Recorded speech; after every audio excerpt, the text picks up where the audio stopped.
Hello, আসসালামু আলাইকুম বন্ধুরা। দেখো ছাদ থেকে কেটে আনা শাকগুলা কতগুলো হয়েছে।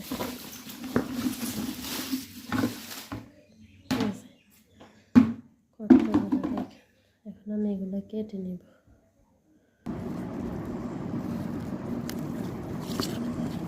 তো বন্ধুরা, আমি শাকগুলো কেটে নিচ্ছি, পরিষ্কার করে নিচ্ছি।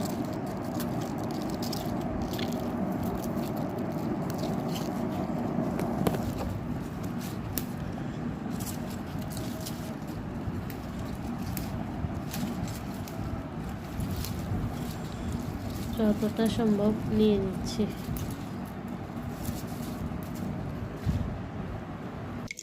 তো বন্ধুরা, এখানে আমি বসিয়ে দিচ্ছি, মাছ ভাজি করে নিচ্ছি। এখানে তরকারি বসিয়ে দিলাম।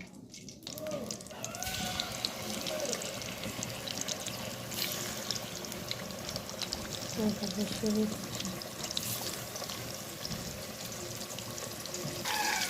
এখানে তরকারি বসিয়ে দিয়েছি, এখন সাইডটি মাছ দিয়ে রান্না করবো এখন। তো বন্ধুরা, এখানে আমি রসুন, লবণ আর পেঁয়াজ মরিচ দিয়ে নেড়ে ছেড়ে নিচ্ছি। তো বন্ধুরা, আমি এখন শাকগুলো দিয়ে দিয়েছি। দেখুন, বাহিরে প্রচুর বৃষ্টি হচ্ছে। আমি মশলাগুলো একটু কষিয়ে পানি দিয়ে শাকগুলো দিয়ে দিয়েছি। এই তো বন্ধুরা, আমার মাছ ভাজা একদম কমপ্লিট। একটু পরে শাকের সাথে দিয়ে দিব।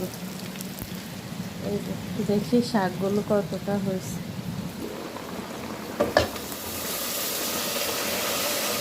দেখেন এখনো কেমন সবুজ হয়ে গেছে।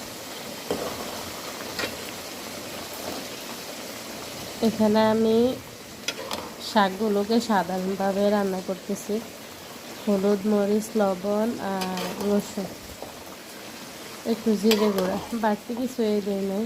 সাধারণ মশলা দিয়ে রান্না করতেছি। এভাবে সাধারণভাবে শাক রান্না করলে বেশি মজা হয়। তো বন্ধুরা, এই পর্যায়ে দিয়ে দিব তরকারিতে মাছ। এই যে আমি ভাজা মাছগুলো দিয়ে দিয়েছি। এখন আমার তরকারি প্রায় হয়ে আসছে।